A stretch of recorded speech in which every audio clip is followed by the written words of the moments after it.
Iran Israel যুক্তরাষ্ট্র যুদ্ধের উত্তাপ ছড়িয়েছে গোটা মধ্যপ্রাচ্যে। চলমান সংঘাতে এ পর্যন্ত ইরান, ইসরায়েল, ইরাক, আরব আমিরাত ও কুয়েতে নিহতের সংখ্যা 2 শতাধিক। হামলার ঘটনায় মধ্যপ্রাচ্যের 8 দেশে আহত হয়েছেন 1000-এরও বেশি।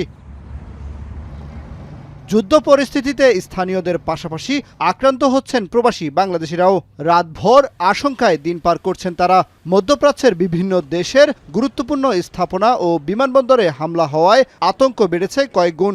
অফিস শেষ করে বাসায় আসছি, হঠাৎ করেই চারি সাইড থেকে বিকট যে একটা আওয়াজ, বিশাল শব্দ। এখন মানুষ সারা রাত ঘুমাইতে পারে নাই। যারা বাঙালি যারা আছে এরা খুব সমস্যা আছে, কাজকর্মে যেতে পারছে না। এখানে যারা থাকি তারা তাদের পরিবার পরিজন দেশ থেকে অনেক ধরনের টেনশন করছে। সবশেষ তথ্য অনুযায়ী ইরানি হামলায় আরব আমিরাতে বাংলাদেশি সহ কয়েকজন নিহতের খবর পাওয়া গেছে।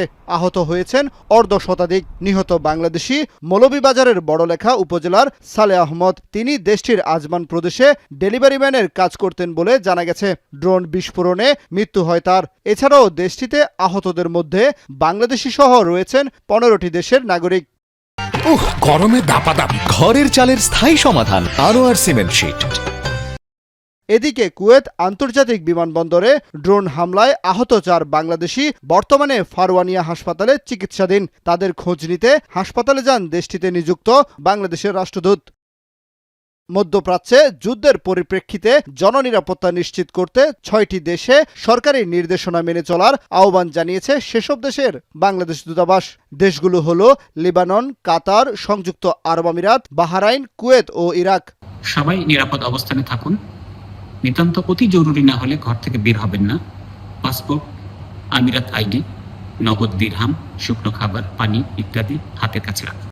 এছাড়াও সামাজিক যোগাযোগ মাধ্যম ব্যবহারে প্রবাসী বাংলাদেশিদের বিশেষভাবে সতর্ক করেছে বিভিন্ন দেশের বাংলাদেশ দূতাবাস। কামরুল হাসান জনি, এখন বিশ্ব।